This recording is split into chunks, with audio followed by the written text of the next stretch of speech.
Hi friends, welcome to my channel Sanjay Academy. Today we will learn Sigmund Freud psychoanalytical theory. आज हम लोग Sigmund Freud के मनोविश्लेषणात्मक सिद्धांत को पढ़ेंगे। कल हम लोगों ने क्या पढ़ा था? अल्बर्ट बंडूरा को। आज हम सिगमंड फ्रायड को पढ़ेंगे। पहले इनकी थ्योरी पढ़ेंगे, सिद्धांत को पढ़ेंगे, बाद में इस पर आधारित हम जो प्रीवियस ईयर क्वेश्चन पेपर है उनको सॉल्व करेंगे। तो ये बहुत ज़्यादा इम्पोर्टेंट टॉपिक है।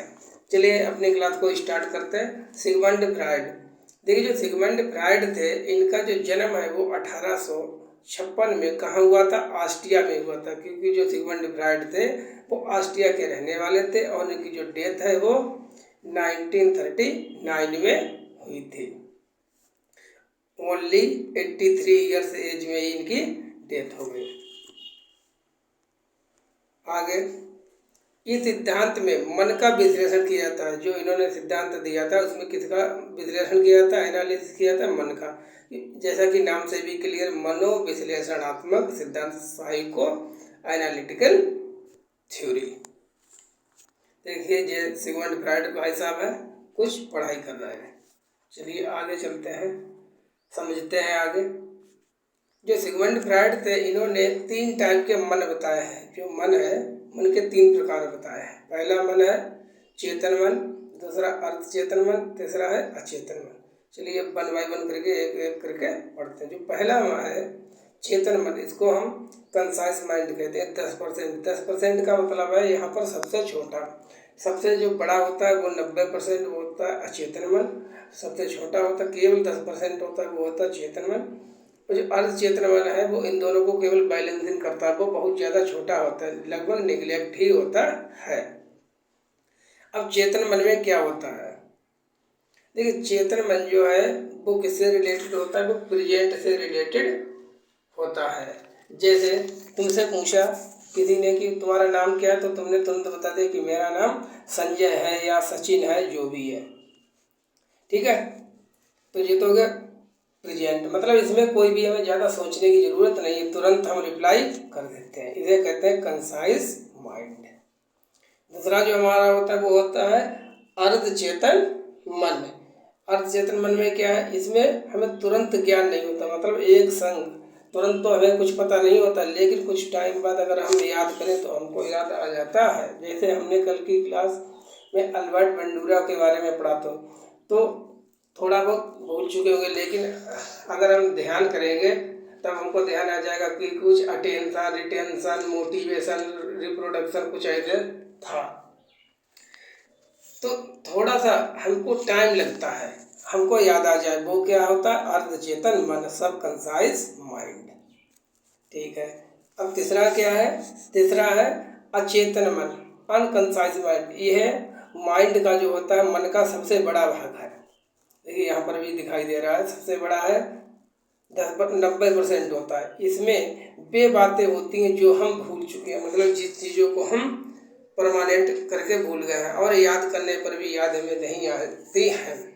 जैसे हमारी तबीयत इच्छाएं हैं, तभी हुई इच्छाएं हैं, पुरानी यादें हैं, और क्या है, और से भी आप समझ सकते हैं। जैसे आपने बहुत कुछ पढ़ाई की थी टेट को क्लियर करने के लिए, क्या सब कुछ आपको परमानेंट याद रह पाएगा? नहीं रह पाएगा। बहुत चीज़ें जो होगी वो भूल जाएंगे, पूरी तरीके से हम भूल जाएंगे। वो हमारा कौन सा माइंड होता है? वो होता है अनकंसाइज माइंड, अचेतन मन। देखिए इसके माध्यम से समझिए, यहाँ पर क्लियर, अचेतन मन सबसे बड़ा, उससे कम अचेतन मन, और सबसे छोटा चेतन मन। कंसाइज, सब कंसाइज और अनकंसाइज माइंड। चलिए इसके आगे चलते हैं। जो सिगमंड फ्रायड थे, उन्होंने व्यक्तित्व के, पर्सनालिटी के 3 भाग बताए हैं। 3 भागों को व्यक्तित्व को बांटा है। पहला जो था इनके अनुसार वो था इदम, जिसको इड कहते हैं, इड, आईडी, इड।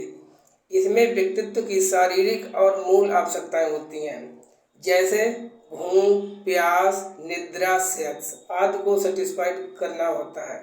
यह सामाजिक आवश्यकताओं और नैतिक मूल्यों की चिंता किए बिना इच्छाओं की पूर्ति पर बोल नहीं बल होगा। यहाँ पर ठीक है, मिसप्रिंट हो गया, बल देता है। तो सबसे पहले इसमें क्या है, हमारी जो मूलभूत आवश्यकता है उन पर आदमी ध्यान देता है, क्या सही है क्या गलत है उस पर नहीं जाता। सबसे पहले उसकी आवश्यकताएं पूरी नहीं होनी चाहिए। जैसे कोई व्यक्ति अगर किसी के मन में विचार उठा कि मुझे चोरी करनी है, तो भी ये नहीं सोचता कि चोरी करना गलत है, सामाजिक रूप से भी गलत है और नैतिक रूप से भी गलत है, उसके लिए दंड भी दिया जा सकता है। लेकिन उसे अपनी इच्छा पूरी करना है। इसी प्रकार से जो रेपिस्ट लोग होते हैं, रेप करने वाले, उनको अगर करना है तो करना है, आगे क्या अंजाम होगा क्या नहीं होगा वो नहीं, बस उनकी डिजायर जो है वो पूरी होनी चाहिए। तो आप इसीलिए लिख लीजिए इसको, ये बुरा होता है। जो इड होता है, इदम होता है, कैसा होता है, बुरा होता है। अब दूसरा क्या है व्यक्तित्व का प्रकार, दूसरा ईगो, अहम। ये क्या है, ये आवश्यकताओं या इच्छाओं की संतुष्टि की योजना, प्लानिंग का निर्माण करता है और उसका इम्प्लीमेंटेशन करता है या परिणामों की चिंता करता है। ये ऊपर वाले इदम अभी हमने क्या देखा था कि इसमें अगर चोरी करने की इच्छा उठी तो चोरी करनी ही है। अब चोरी करने के लिए प्लानिंग कौन करता, अहम, ईगो, कि अच्छा भाई चोरी करनी है तो चोरी करने के लिए एक डंडा भी साथ में लेके जाना है, रस्सी भी लिए जाएंगे जिससे अगर कूदना फांदना पड़ा तो उसकी सहायता लेंगे, मास्क लगा के जाएंगे जिससे दिखाई ना दे। ये सब योजना कौन बना रहा है, अहम, जो हमारे मस्तिष्क का भाग होता है अहम, ईगो, वो बनाता है। तो इसका काम होता है केवल प्लानिंग करना। और जो ईगो है वो इदम और परा अहम, मतलब इदम और सुपर ईगो, इन दोनों को बैलेंसिंग करता है। क्या करने का काम करता है, बैलेंसिंग करने का काम करता है। अब सबसे लास्ट में हमारा क्या बचा, सबसे लास्ट में हमारा बचा सुपर ईगो। ये क्या है, परा अहम, इसको हिंदी में कहते हैं समाज के नैतिक मूल्यों के अनुसार काम करता है। अर्थात जिस व्यक्ति के अंदर सुपर ईगो ज्यादा होगा वह बुरे काम से उतना ही दूर रहेगा। यहाँ पर सुपर ईगो का मतलब है नैतिकता। नैतिकता जैसे पहले वाले में चोरी करने की भावना उठी, दूसरे वाले में प्लानिंग की कि डंडा लेके जाना है, मास्क लगा के जाना।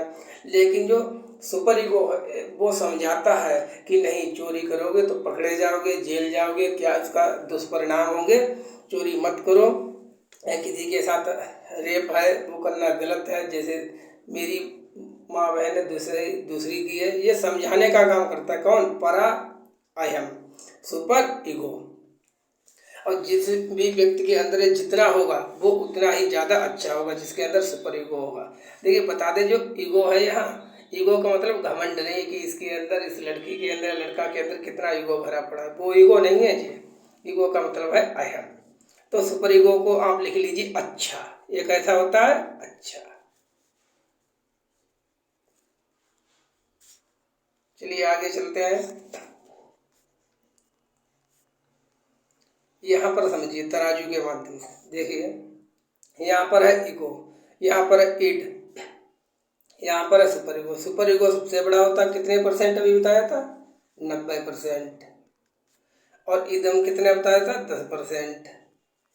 और जो ईगो होता है वो क्या करता है, इसको और इसको, इन दोनों को बैलेंसिंग करने का काम करता है। चलिए इस पर आधारित कोई क्वेश्चन है उनको हल कर लेते हैं। पहला क्वेश्चन है, मनोविश्लेषणवादी सिद्धांत के प्रवर्तक हैं Cattell, Allport, Freud, Simon Binet. तो सीधा सीधा क्वेश्चन पूछा गया तो इसका आंसर क्या हो जाएगा, इसका डायरेक्ट आंसर है सिगमंड फ्रायड, जो है उन्होंने साइको एनालिटिकल थ्योरी दी।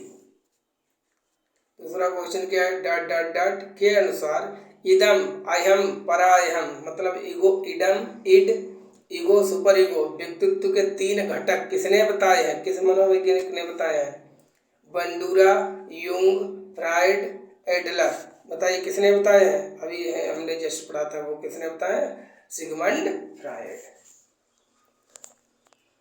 लास्ट क्वेश्चन हमारा क्या है, निम्नलिखित में से कौन वास्तविकता से संबंधित है, प्रेजेंट से, इदम, परायहम, अहम, उपरोक्त सभी। देखिए यहाँ पर आपको समझा है, जो मन में था वो प्रेजेंट में कौन सा था, वो था चेतन मन, प्रेजेंट से रिलेटेड। लेकिन जब हम व्यक्तित्व की बात करेंगे तब कौन सा है इसमें, तब होगा हमारा ईगो है, अहम। क्योंकि यही क्या करता है कि प्रेजेंट टाइम में ऑन द स्पॉट योजना बनाता, प्लानिंग करता कि कैसे क्या हमें काम करना है। तब इसमें देखिए आप क्वेश्चन करिए इसको, क्या है, निम्नलिखित में से कौन वास्तविकता से मतलब प्रेजेंट टाइम से संबंधित है। इदम, परायहम, अहम, उपरोक्त सभी। तो इसका आंसर हो जाएगा अहम। अहम जो है वो वास्तविकता से संबंधित है। चलिए अपनी क्लास को यहीं पर समाप्त करते हैं। कल हमने अल्बर्ट बेंडूरा को पढ़ा था, आज हमने सिगमंड फ्राइड को पढ़ा है और कल हम किसी और मनोवैज्ञानिक को पढ़ेंगे। तब आप हमारे चैनल को सब्सक्राइब कर लीजिए जिससे आपको नोटिफिकेशन मिल जाए। जुड़े रहिए हमारे साथ। Till then take care, bye bye, thank you for watching.